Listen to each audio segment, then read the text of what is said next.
palusot yung mga magulang mo. Ikaw ang may gusto niyan. Naku, Mayor, hindi na po. I insist. At saka, ako na magkakasal sa inyo. Mukhang matapang yung isang yan. Ganyan ang mga gusto ko. Mga babaeng palaban. Parang si Anita. Patayin niyo ako ngayon! May mga kahit na magwari! Hindi na matutuloy ang pagbebenta nyo dahil magpapakasal na kami ni Lev. Binabalaan kita. Babae ang kahingaan. Baka naman babae din ang magpabagsak sa'yo. Akala ko ba pinagsisisihan nyo na lahat ng mga ginawa nyo sa akin kasalanan? Eh, pati kay Mayor, binibenta nyo ako? Totoo ba ang sinasabi ng anak mo?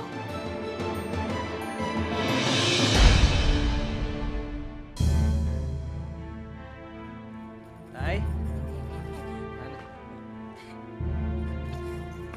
Kakatayin na kayo. Sino ka? Sino ka? Sino ka? Nay, si Levi to, anak niyo to. Ang ino ko sa'yo, hindi kita kilala! Lumayo ka sa akin! Nay, si Levi to, anak niyo ako. Hindi niyo ba ako nakikilala? Nanay! Ay, Levi! Naku, nandito ka na pala.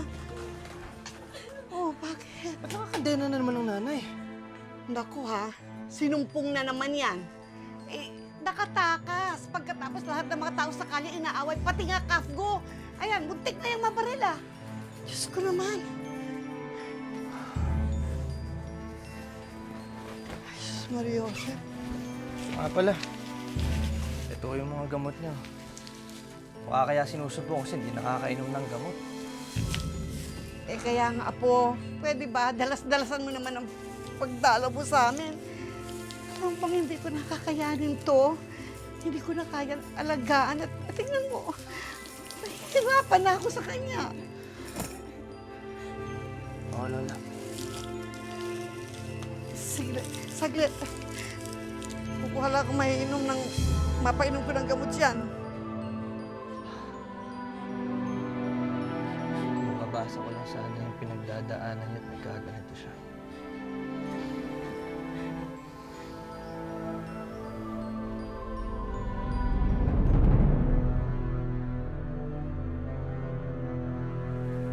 Ay, pwede kasama natin yung anak ko, Jonathan. Come here. Come here, iho. Sumali ka. Ay, Okay. alright.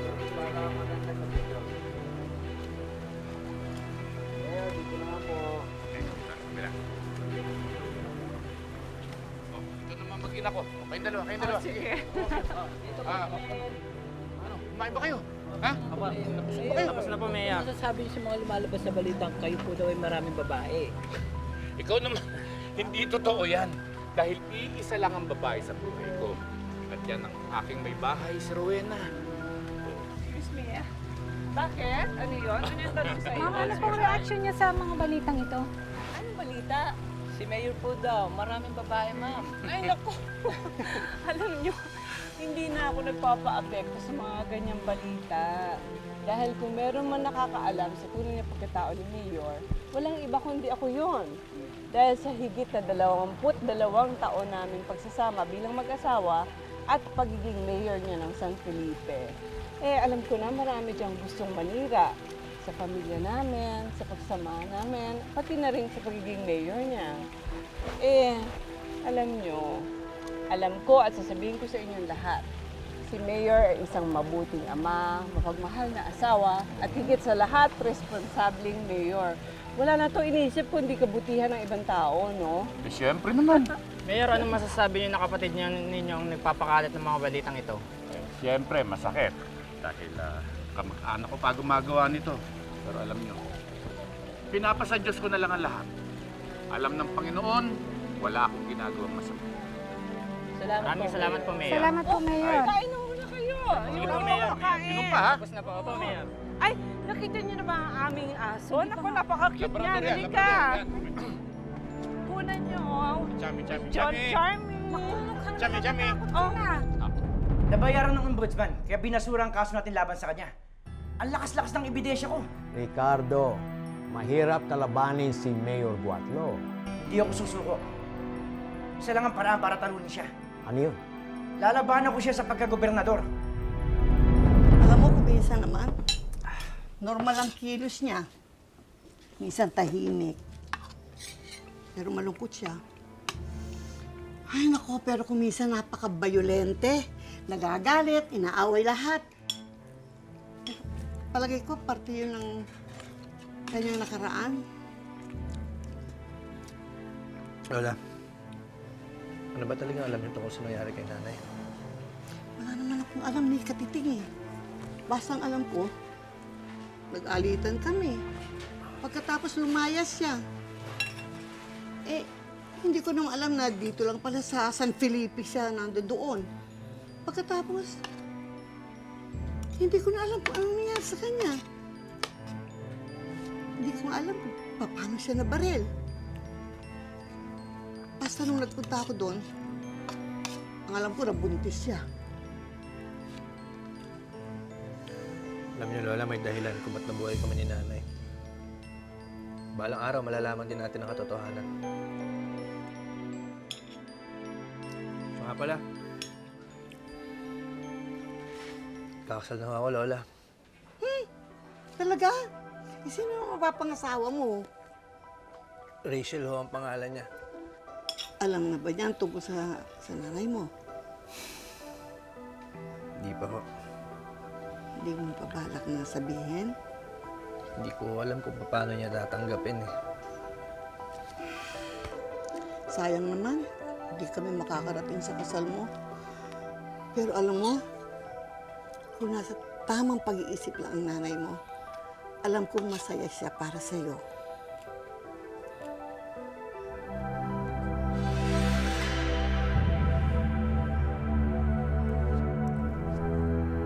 Saan ba lakad natin ngayon, Brad? Hinahapon. Uy! Lakad ka ba ng ligaw? Ha? Oo, sira. Ano naman si Dodo?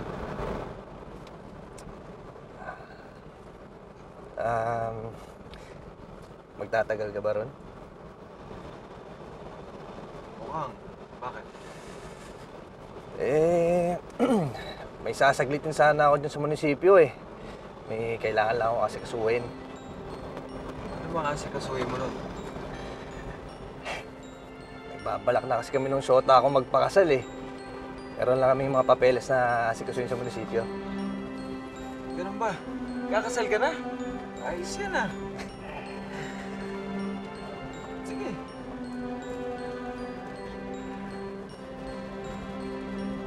Basta, sabihan mo ako ha kung kailan para bigyan naman kita ng regalo.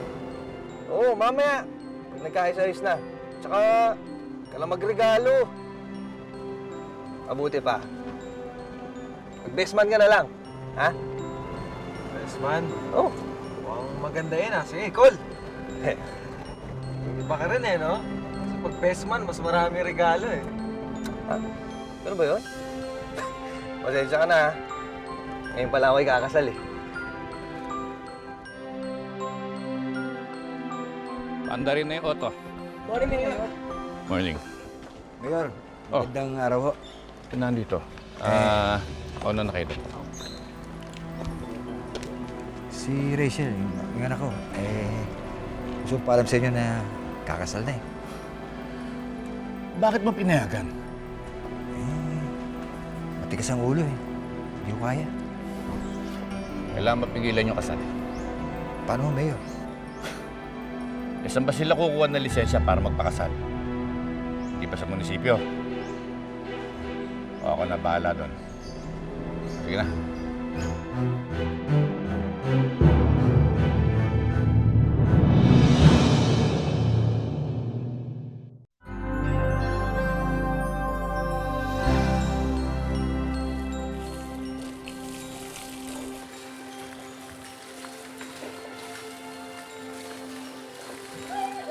Ligo ka naman! Ano ba? Naliligo! Ligo ka, ligo ka, ligo ka! Balik ka ha.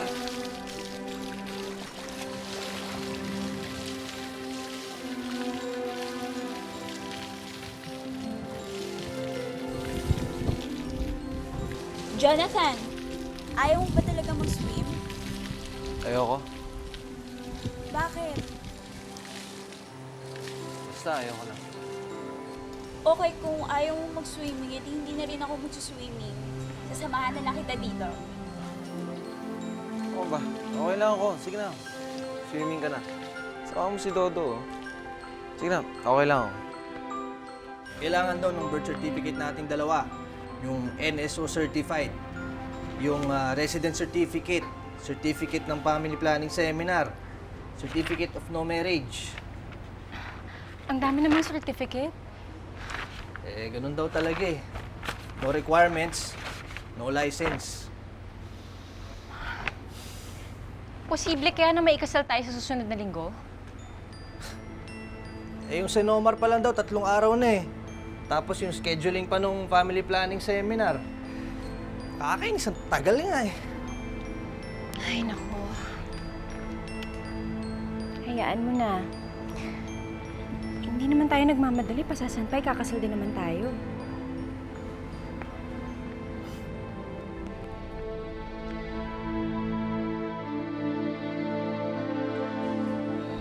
Pare, iniwasan mo ba si Apple? Natutorpe ka na ba? O nababakla ka lang dahil sobrang mamas boy ka? Pare, suggestion lang, no? Ba't di mo gayahin ng daddy mo? Kasing daddy mo, napakamatuli sa babae. Napakababaero, pare. Ang layo mo dun. Babae na lumalapit sa'yo, pare, oh. Iniiwasan mo pa. Alam mo, gago ka, no? Ano to? Pagsasalita ng gano'n ng daddy ko. Ha? Ba't ba kayo nag-aaway, ha? Gago to eh. Tama na.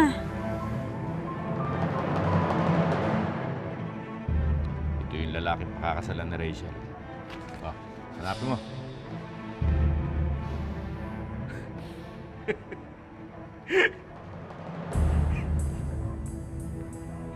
Bakit? May nakakatawa ba? Ito, hindi na kailangan natin to, Mayor. Ito yung sinasabi ko sa yung bodyguard. Yung driver na kinuha ni Ma'am Rowena para kay Jonathan. Ito, Ganun ba? andito sa Nandito atin. lang pala sa puder natin. Ano, iligpit ko na. Wag muna, wag muna. Hindi natin pwedeng banggain si Rowena. Kailangan mag-isip tayo ng paraan para si Rowena mismo ang magpatalsik sa kanya.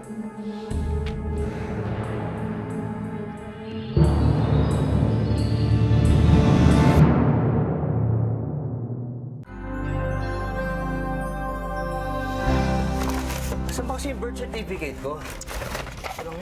Eh, bakit hindi mo kasi itanong sa nanay mo? Baka naman naitago niya lang yun. Doon pala eh.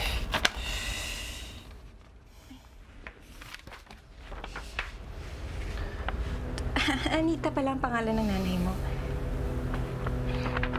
Alam mo, siguro dapat makilala ko na sila. At dapat pumunta sila sa kasal natin, ha? Pwede ba wag na natin pag-usapan yung pamilya ko? Debbie, maybe ikakasal na tayo. May tinatago ka pa ba sa akin? Kasi sinabi kong ayokong pag-uusapan yung pamilya ko. Kung mahal mo ako, rirespetuhin mo yung desisyon ko.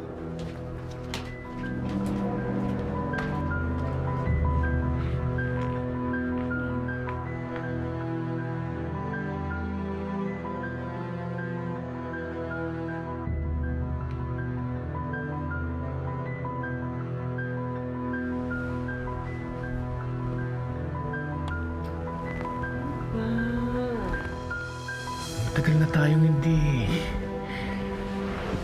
At alam mo kung bakit, hindi ba? Kung sino-sino pokpok ang ginagalaw mo, baka mamaya mahawaan mo pa ako ng sakit. Kaya pwede ba? Huwag mo ko istorbohin, patulugin mo ako. Istorbo.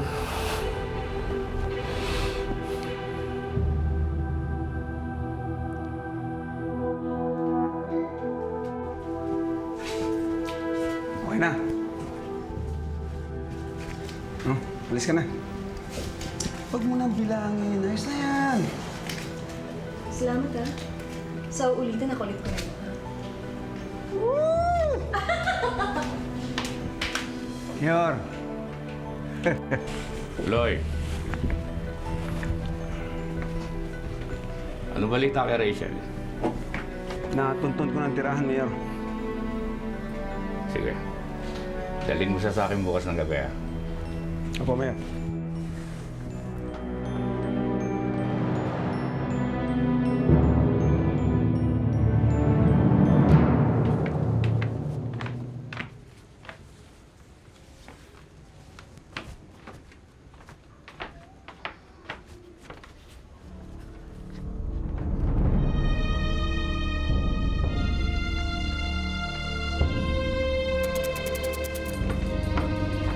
Levi?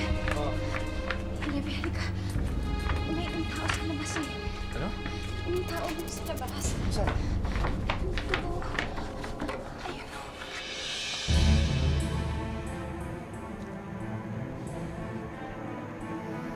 Dali ah. Mag-ingat ka.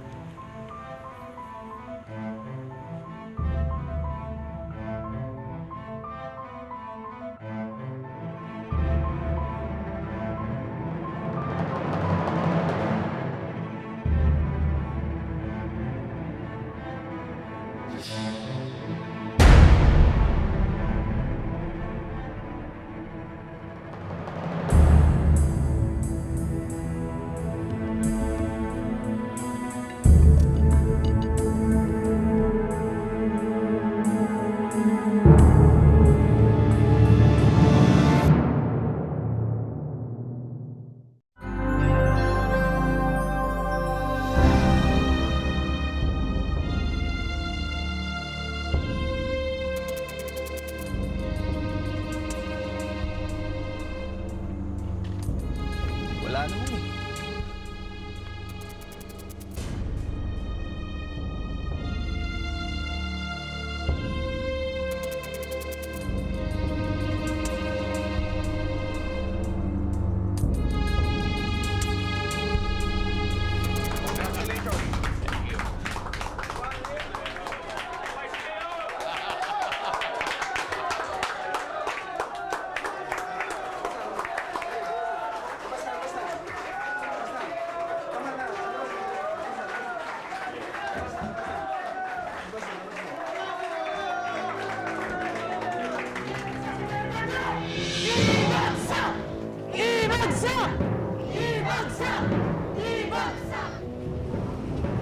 Katapusan mo na, Edmundo.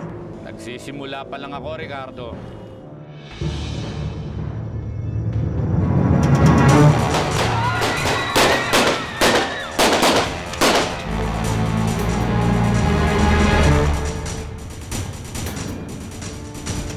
Isira na rin ako yung diskarte ko.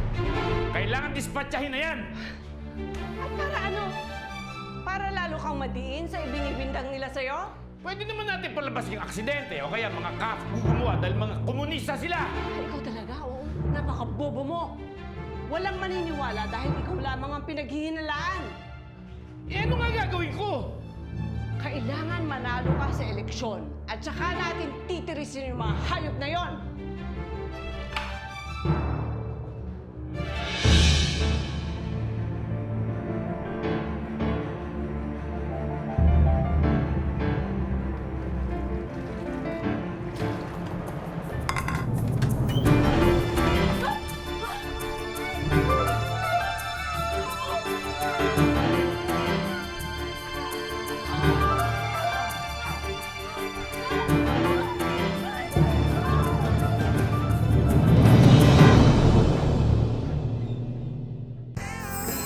Alin ang pipiliin mo? Gwapong masama ang ugali o pangit na mabuti ang kalooban?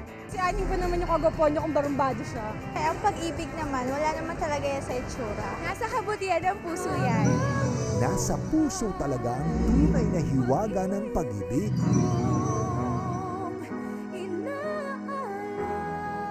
Buti na lang bumalik na ang Artist Love Team sa prime time. Inaabangan ko talaga sila eh. Grabe, feeling ko ako yung hinahanap na prinsesa ni Aljur. At siya ang aking the last friend. Ang gwapo ni Papa Almiro. Yay! 2 thumbs up ang lahat para sa The Last Prince! Gabi-gabi sa GMA Telebaban!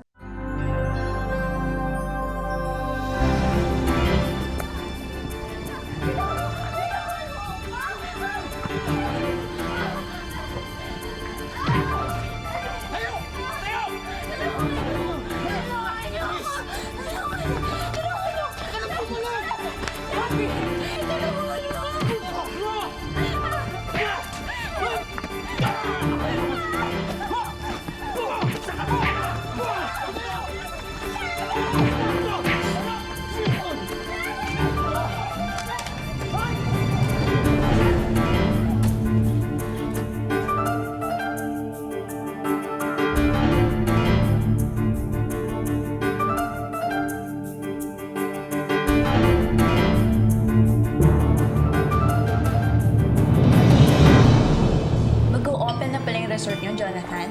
Hindi naman sa akin yan. Sa mga magulang ko yan. Gagawin ko ang lahat para bumalik ang feelings niya sa akin. Kailangan ituloy ang naputol naming relasyon. Mga kasamahan niya. Kinidap yung nobyo ko si Rachel. Tulong! Tulungan niyo ako! Tumigil ka! Alpak! Huwag ka matapot. Sabihin mo lang sa akin ito, kaya kitang protektahan. May investigado, ayos na yan ha. Kumikidnap sila ng mga babae dito sa San Felipe at sa Karatig Bayan. Kailangan ng masimulan yung pelikulang yan. Ayaw niyo na nga akong mag-artista eh.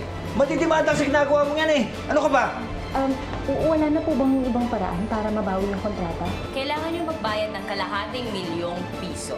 Bigyan ako kahit 3 araw. Gagawa ko ng paraan yan. Hoy! Teka muna! Patapos ang usapan ah! May